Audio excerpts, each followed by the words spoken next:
नमस्कार दोस्तों, स्वागत है आपका एक और नई वीडियो में। तो आज की वीडियो में हम बात करेंगे क्लास 12th केमिस्ट्री का एक सबसे ज़्यादा महत्वपूर्ण टॉपिक, जिसका नाम है राउल्ट का नियम। हेनरी का नियम और राउल्ट का नियम जो विलेन चैप्टर है, जो पहला चैप्टर है, उससे बहुत ही ज़्यादा क्वेश्चन बनते हैं। जो हेनरी का नियम है और राउल्ट का नियम है, इसे आप किसी भी हाल में नहीं छोड़ सकते हैं। मैंने हेनरी का नियम बिल्कुल आसान भाषा में करा रखा है और जो उसकी पीडीएफ है वो भी प्रोवाइड करा दी है। आप सोच रहे होंगे पीडीएफ पैसे लेकर प्रोवाइड कराते हैं। मैं बिल्कुल फ्री में पीडीएफ प्रोवाइड कराता हूँ, साथ में आपके लिए मॉक टेस्ट भी प्रोवाइड करा रहा हूँ, वो भी बिल्कुल फ्री में। इस चैनल पर संपूर्ण तैयारी आपको कराई जाएगी। तो आज हम उसी सिलसिले को जारी करते हुए जो पहला चैप्टर है केमिस्ट्री का विलेन, उसका जो सबसे इम्पोर्टेंट नियम है राउल्ट का नियम, इसको आसान भाषा में समझेंगे। कैसे इसका दैनिक जीवन में हम उपयोग कर रहे हैं उसके बारे में भी समझेंगे। इसकी सीमाएं क्या हैं, कैसे हम इसको लागू कर सकते हैं, सब कुछ आसान भाषा में समझेंगे। देखिए, किसी बड़े टॉपिक को समझने से पहले उसमें कुछ छोटे छोटे भी टॉपिक छिपे रहते हैं। मैंने पिछली वीडियो में कराने का प्रयास था कि राउल्ट का नियम भी करा देंगे, लेकिन थोड़ा लाइट की दिक्कत की वजह से मैंने कुछ टॉपिक ही कराए थे। जो यहाँ पर आपको थोड़े टॉपिक दिख रहे होंगे, ये सब मैंने करा दिए थे। तो अगर आपने वो वीडियो देखी है तो अच्छी बात है, नहीं देखी है तो यहाँ पर फिर से आप समझ लीजिए फिर, क्योंकि ये जो 3 टॉपिक यहाँ पर दिख रहे हैं, इनका डायरेक्ट कनेक्शन यहाँ पर आपको देखने को मिलेगा। इसलिए मैं सबसे पहले इनकी बात कर लेता हूँ, फिर सब कुछ आगे समझेंगे राउल्ट के नियम के बारे में। और ये टॉपिक न्यूमेरिकल्स के लिए बहुत ही ज़्यादा इंपॉर्टेंट है। तो सबसे पहले हम समझते हैं कि वाष्प दाब क्या होता है। देखिए, जो वाष्प दाब को हम आसान भाषा में बोलें तो ये बोल सकते हैं कि भाप द्वारा लगाया गया दाब। मान लीजिए कोई हमारे पास एक कंटेनर है। अब कंटेनर से तो स्याही पहले ही निकल चुकी है। ये एक कंटेनर मान लेते हैं, इसमें हमने पानी भरा। अब इसको कुछ देर के लिए या कुछ घंटों के लिए, कुछ दिनों के लिए आप रख दीजिए, तो देखिए कि जो इसमें भाप बनेगी, यानी जो धीरे धीरे समय के अनुसार पानी भाप में बदलता रहता है। तो धीरे धीरे मान के चलो हमने इतना भरा था, तो कुछ समय बाद इतना ही बचेगा, तो इतना ये भाप बन जाएगा। और जो भाप बनेगा, तो आपको पता है भाप हवा में फैलेगा। हवा में फैलेगा तो ये चारों तरफ फैलता है। ऐसे नहीं कि भैया ये तुम्हारा इलाका है तो उधर नहीं जाना है, हमको इधर जाना है। तो वो चारों तरफ फैलेगा। जब चारों तरफ फैलेगा, जैसे यहाँ पर फैल चुका है, मैं इसको साइड कर देता हूँ ताकि आपको समझने में कोई दिक्कत ना हो। अब मान के चलो ये भाप चारों तरफ फैल रहा, तो ये ऊपर भी जाएगा। और ये जो इसके कंटेनर की चारों तरफ की दीवारें हैं, ये इस पर भी भाप जाएगा। यानी ये जो भाप है, ये चारों तरफ कंटेनर के चारों दीवारों पर, ऊपर नीचे चारों तरफ, और साथ में जो इसमें ये पानी भरा है, इस पर जो दबाव डाल रहा है, उसी को हम वाष्प दाब बोलते हैं। उम्मीद कर रहा हूँ कि वाष्प दाब समझ में आ गया हो। वाष्प दाब कुछ नहीं, बस भाप द्वारा लगाया गया दाब है, या प्रेशर मान सकते हैं। अब ये वाष्प दाब हम समझ लिए। अब यहाँ पर एक टॉपिक है, वाष्पशील और अवाष्पशील पदार्थ क्या होते हैं। वाष्पशील का मतलब है, अभी जैसे हमने वाष्प दाब समझा, तो यहाँ पर हमने पानी लिया था। पानी तो भाप में आसानी से बदल सकता है। अगर हम यहाँ पर नमक ले लें, कुछ नमक रख दें 1-1.5 kg, क्या हम 1-2 घंटे, 2-4 घंटे या 1-2 दिन बाद देखें तो क्या 1 kg नमक आधा kg बचेगा? नहीं, वो 1 kg नमक तो 1 kg ही रहेगा, यानी वो भाप में नहीं बदलेगा। तो जो भाप में बदल जाते हैं उन्हें वाष्पशील पदार्थ बोलते हैं। समझिए, जो भाप में बदल जाते हैं उन्हें वाष्पशील पदार्थ बोलते हैं, और जो भाप में नहीं बदलते उन्हें अवाष्पशील पदार्थ बोलते हैं। तो उम्मीद करता हूँ ये भी आपको समझ में आ गया होगा। अब हम चलिए समझते हैं जो हमारा मेन इंपॉर्टेंट जो टॉपिक है, मोल अंश और मोल प्रभाज। इसका डायरेक्ट कनेक्शन आपको यहाँ पर देखने को मिलेगा। हालांकि ये भी देखने को मिलेगी, लेकिन इसका उपयोग होगा फॉर्मूले में। तो ये जो मोल अंश और या मोल प्रभाज है, ये क्या है। अब यहाँ पर एक चीज़, पहले अंश को बात को समझें कि अंश यानी अब हिस्सा बोल सकते हैं या पार्ट बोल सकते हैं। जैसे हमने कहा कि भाई ये बोर्ड बहुत ज़्यादा बड़ा है, तो इसका हमें छोटा सा पार्ट यानी अंश या भाग हमें चाहिए, तो वही हम टुकड़ा बोल सकते हैं, भाग बोल सकते हैं। तो अंश को तो हम समझ लेंगे, लेकिन ये जो यहाँ पर मोल है, ये क्या बला है। तो जैसे हम कभी केले खरीदने जाते हैं तो केले वाले से बोलते हैं कि भाई 1 दर्जन केले दे दो। ऐसे तो बोलते नहीं कि भैया 1 किलो केले दे दो, तौलता तो है नहीं वो कि भाई 1 किलो ले जाओ, इतने रुपए के हैं। हम बोलते हैं उसे 1 दर्जन केले दे दो। ठीक उसी प्रकार हम केमिस्ट्री में जब किसी कण को गिनते हैं, जैसे हमने कोई पदार्थ लिया, जैसे पानी के कुछ कण होंगे, तो इनको गिनने के लिए हम उसके जगह पर लगाते हैं मोल, यानी कितने मोल पानी यहाँ पर मिलाया गया है। तो जैसे हम दर्जन बोलते हैं, 1 दर्जन बराबर कितने केले होते हैं? 12 केले। ठीक उसी प्रकार जैसे हमने पानी को बोला, पानी का हमने 1 मोल ले लिया। क्या लिया? 1 मोल। तो ये 1 मोल होगा 6.022 गुणे 10 की पावर 23 कण। यानी पानी के 1 मोल लेंगे तो कितने कण वहाँ पर होंगे? 6.022 × 10⁻23 कण होंगे। तो ये हो गया भाई मोल क्या होता है उसको हमने समझ लिया, और ये सब आपको दिख जाएगा पीडीएफ में बिल्कुल आसान तरीके से।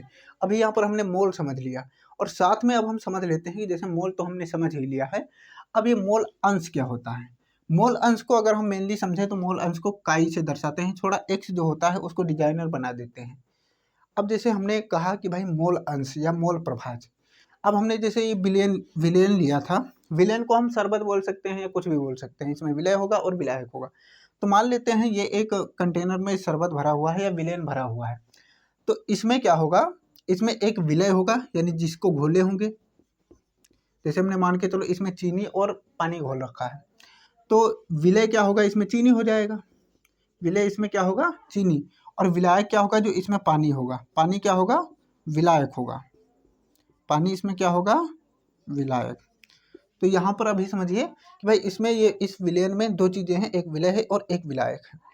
अब मान के चलो हमें दोनों का मोल प्रभाज निकालना है या एक का मोल प्रभाज विलय का निकालना है, इसे हम ए से ए मान लेते हैं, विलय को बी मान लेते हैं और इसको ए मान लेते हैं।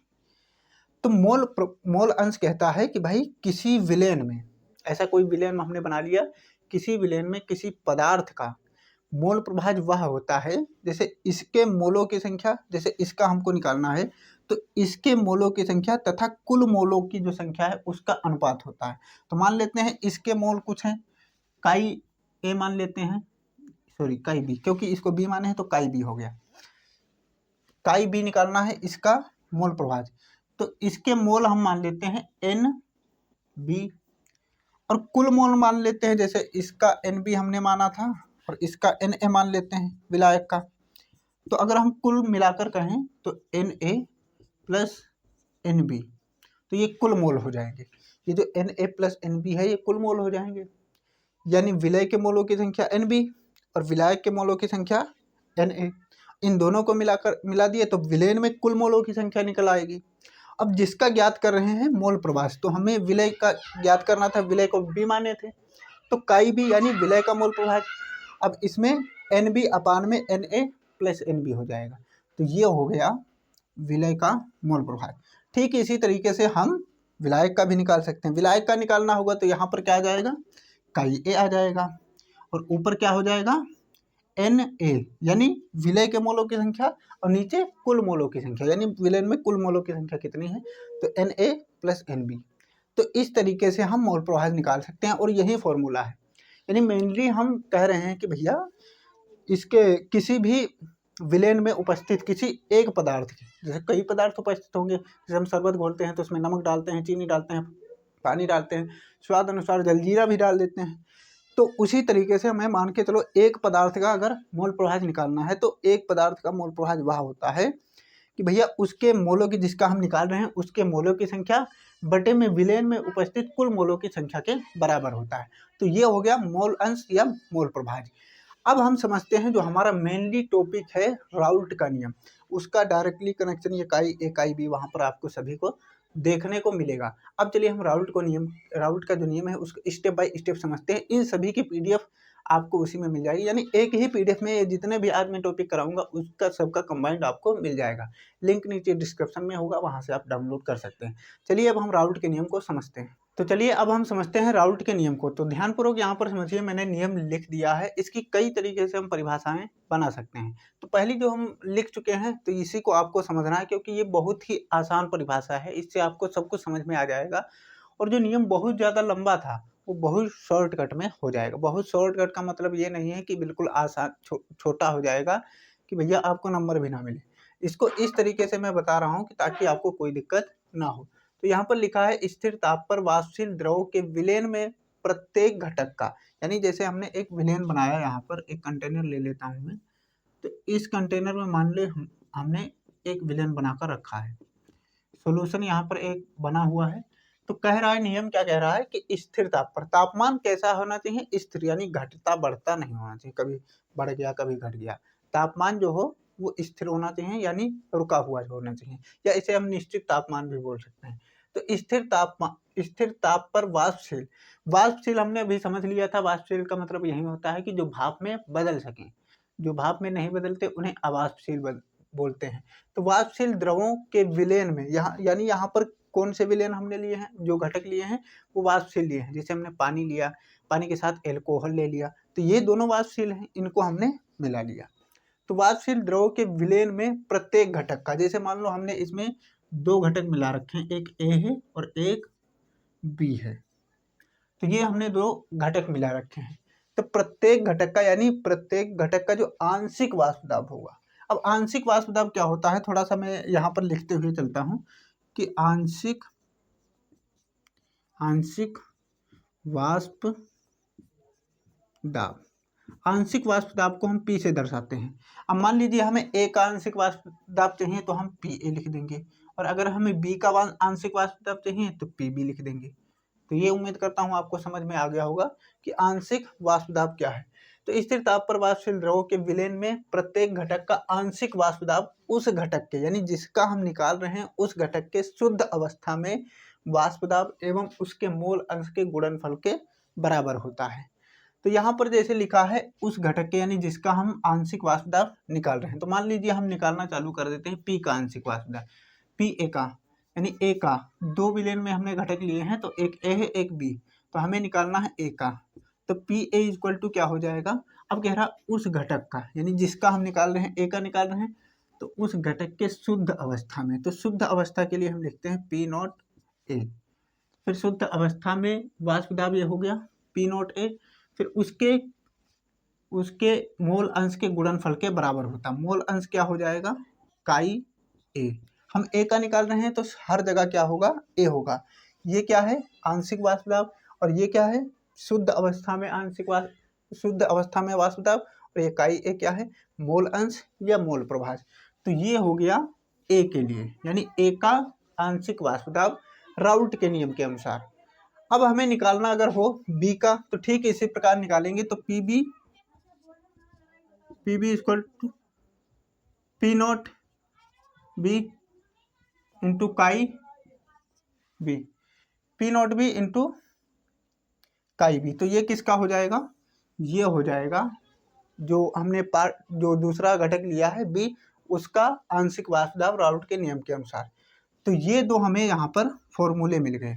तो ये हो गया राउल्ट का नियम। अब चलिए समझते हैं डाल्टन के अनुसार कुल वाष्प दाब कितना है। डाल्टन का जो नियम है उसके अनुसार हम थोड़ा सा समझते हैं कि वाष्प दाब कितना होगा। तो हम यहाँ पर लिख लेते हैं डाल्टन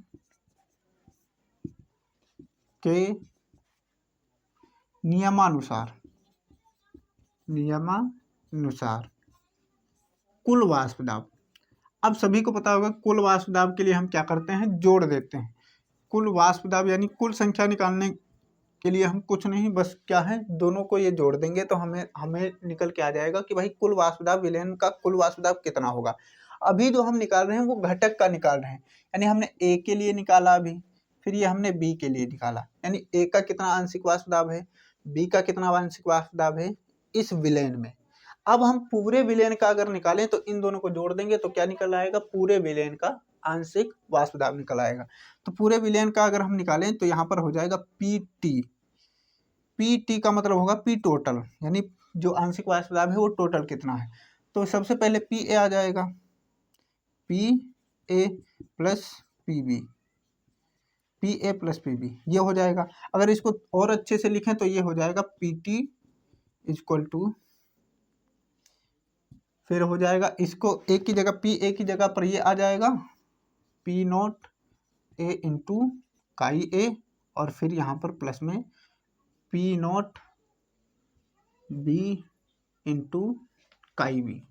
ये जो एक्स जैसा दिख रहा है इसे काई बोलते हैं। तो ये हो जाएगा, तो ये क्या हो जाएगा, डाल्टन के नियमानुसार कुल वाष्प दाब जो विलयन है उसका, यानी कितने भी घटक हैं, अगर मान के चलो 2-3 और घटक होते हैं तो सेम टू सेम उनका पहले आंशिक वाष्प दाब निकालते फिर उन सभी को ऐड कर देते यहाँ पर, तो विलयन का कुल वाष्प दाब जो आंशिक वाष्प दाब है वो निकल के आ जाएगा। तो ये हो गया राउल्ट का नियम।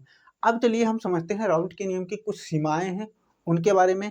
देखिए जो मैं बता रहा था मोल प्रभाज, तो वही मोल प्रभाज है, मोल अंश या मोल प्रभाव ये जो हर जगह यूज हो रहा है, जो मैंने शुरुआत में बताया था, बिल्कुल आसान तरीके से मैंने समझाया है। अब चलिए इसकी जो सीमाएं हैं और इनका जो डेली यूज है उसके बारे में थोड़ा सा समझते हैं। राउल्ट के नियम की सीमाएं बहुत ज़्यादा पूछी जाती हैं, यानी जब भी आपको राउल्ट का नियम पूछा जाएगा तो उसके साथ में आपसे सीमाएं भी पूछी जाएंगी।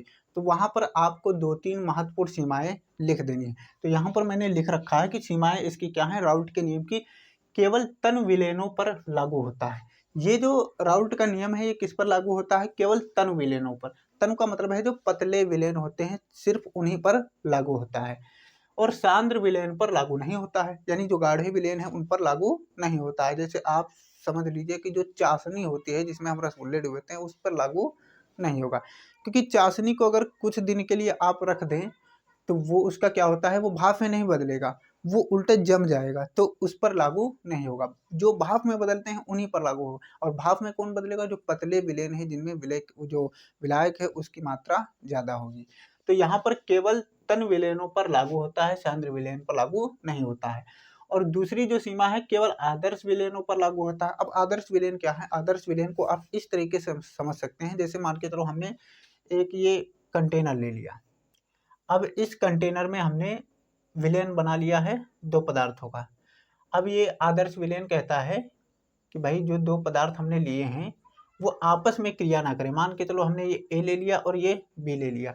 आदर्श विलेन का मतलब है ये जो ए और बी हमने जो पदार्थ लिए हैं, घटक लिए हैं, ये आपस में क्रिया करके कुछ और ना बना दें। तो इन्हीं को हमने मतलब अगर नहीं बनाते हैं तो ये आदर्श विलेन, अगर कुछ बना देते हैं तो ये अनादर्श विलेन हो जाएंगे। और राउल्ट का नियम केवल आदर्श विलेनों पर लागू होता है, यानी ऐसे विलेय पदार्थ जो आपस में मिलकर कोई अभिक्रिया नहीं करते उन पर लागू होता है। दूसरी जो अगली जो तीसरी जो सीमा है उसका नाम है वियोजन और संयोजन ना हो। यानी हमने जो विलेन लिया है, मान के चलो हमने ये विलेन लिया है, इसमें हमने क्या किया, पानी पहले भरा है, विलेन बना रहे हैं, पानी हमने यहाँ तक भर लिया। अब इसमें हमने डाला NaCl। क्या डाल दिया? NaCl। अब इसको जैसे ही हम डालेंगे तो ये टूटेगा, जाकर Na+ में टूट जाएगा और दूसरा Cl- में टूटेगा। तो जो वियोजन और संयोजन ना हो इसका मतलब यही है कि ऐसे विलय पदार्थ ना हो जो विलायक में जाकर टूट जाएं या जुड़ जाएं, किसी चीज से जुड़ जाएं, तो ऐसे पदार्थ ना हो, यानी वियोजन और संयोजन की क्रिया ना हो। तो ये 3 सीमाएं आपको याद रखनी है। जब भी आपसे राउल्ट का नियम पूछा जाएगा तो 5 अंक में पूछा जाएगा। साथ में आपसे ये भी पूछा जाएगा कि इसकी सीमाएं क्या हैं। अब थोड़ा सा इंटरेस्टिंग जो पॉइंट है वो है डेली यूज हम इसका किस तरीके से करते हैं। अभी तक हमें पता होगा या नहीं पता होगा, लेकिन अब जाकर हमें पता चलेगा कि भाई राउल्ट का नियम हम डेली बेसिस पर किस तरीके से यूज करते हैं। देखिए, जब हम डेली यूजेस पढ़ेंगे साथ में नियम के तो हमें अच्छे से समझ में भी आएगा और लंबे समय तक याद भी रहेगा। अब चलिए हम समझते हैं कि राउल्ट के नियम का हम डेली यूज कैसे करते हैं। पहला जो यूज करते हैं वो हम खाना पकाने में करते हैं।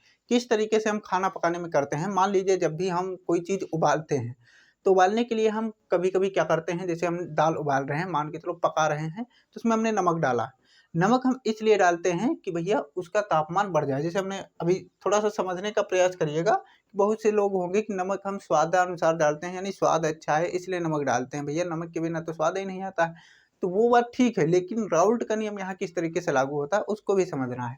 तो अभी हम मान के चलो एक कंटेनर ले लिए हैं और इसमें हम पानी भर दिए और इसमें डाल रहे हैं दाल। क्या डाल दिया? दाल। इसे हमें पकाना है। अब जैसे मान के चलो हमें इसमें नॉर्मल पानी लिया है, कुछ भी इसमें नहीं मिलाया, बस दाल डाल दिए और पका रहे हैं इसको। तो ये क्या लेगा? थोड़ा सा ज़्यादा टाइम लेगा, क्योंकि इसमें कोई भी जो है पदार्थ नहीं मिलाया गया। और नमक जैसे हम मान के चलो थोड़ा सा हम क्या मिला दिए? नमक। और नमक मिलाने के बाद हमने इसमें दाल जो है वो डाल दी। तब क्या करेगा? जो नमक होगा वो इसका जो वाष्प दाब है उसको कम कर देगा। वाष्प दाब कम होने की वजह से जो क्वथनांक है, क्वथनांक अभी हम बता देंगे क्वथनांक क्या होता है, क्वथनांक बढ़ जाएगा। साथ में जो हिमांक होता है वो गिर जाएगा। अब एक क्वथनांक और हिमांक क्या है ये अलग टॉपिक है, लेकिन थोड़ा सा यहाँ पर समझिए। क्वथनांक होता है जैसे जब हम पानी गर्म करते हैं तो 100 डिग्री सेल्सियस पर गर्म होता है, यानी वो तापमान होता है। क्वथनांक क्या है कि किसी भी चीज के उबलने का ताप होता है। तो किसी भी चीज के उबलने का ताप, जैसे ही हमने नमक मिलाया तो वाष्प दाब गिरा। वाष्प दाब गिरने की वजह से क्वथनांक बढ़ गया और हिमांक घट गया। हिमांक क्या है? जमने का तापमान होता है, और ये गर्म होने का या उबलने का तापमान होता है।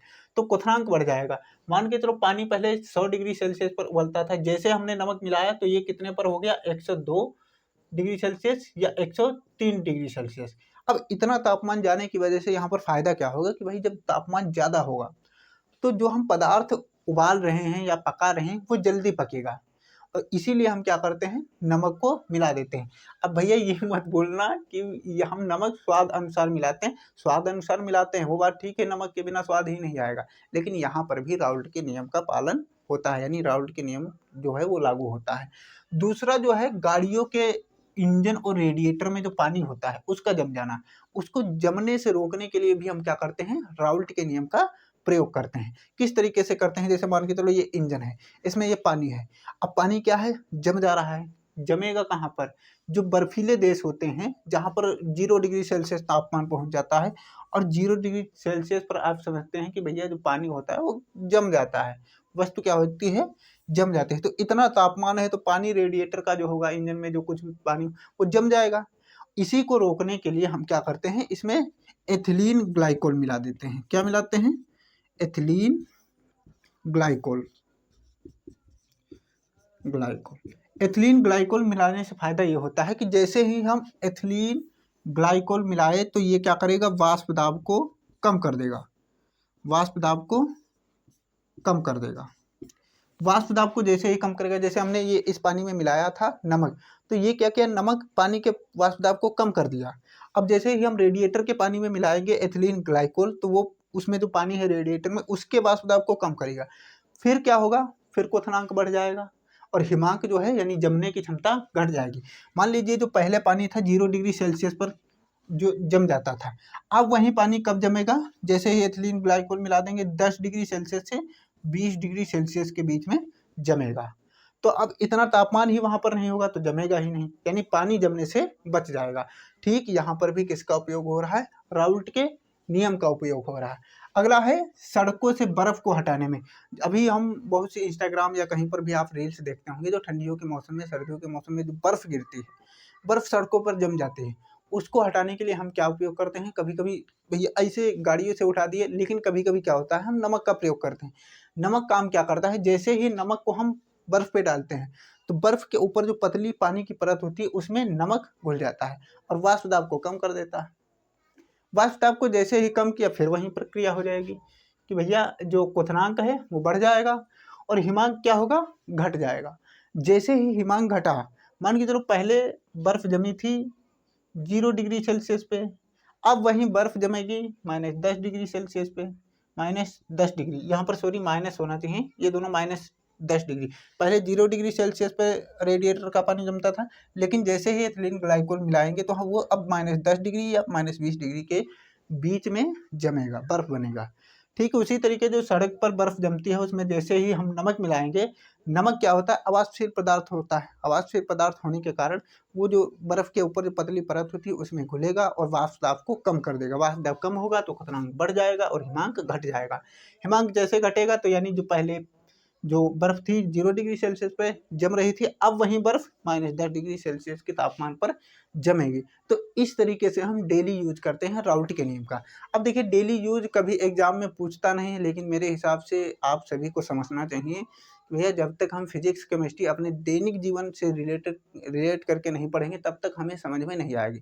मान लीजिए चलो हमने रट लिया, बहुत अच्छे से रटा है, एग्जाम तक याद भी किया है, खूब अच्छे से नंबर आए, लेकिन उसका क्या फ़ायदा है जब हमें पता ही नहीं है कि डेली यूज इसका कहाँ पर हो रहा है। तो मैं आपको इस चैनल पर डेली यूजेस के साथ संपूर्ण जो तैयारी है वो कराई जाएगी, साथ में मॉक टेस्ट भी कराए जाएंगे। अब चलिए मैं बता देता हूँ, जो आप इसकी पीडीएफ डाउनलोड करेंगे वो पीडीएफ आपको डिस्क्रिप्शन में मिल जाएगी। अगर आपने मेरे साथ ही नोट डाउन किया है तो ये तो सोने पर सुहागा हो जाएगा। अगर नहीं डाउनलोड किया है तो आप लिंक नीचे डिस्क्रिप्शन में है, अगर नहीं नोट डाउन किया है तो लिंक नीचे डिस्क्रिप्शन में है, जाकर वहाँ से डाउनलोड कीजिए, फिर नोट डाउन कर लीजिए। मिलते हैं नई वीडियो में, तब तक के लिए जय हिंद।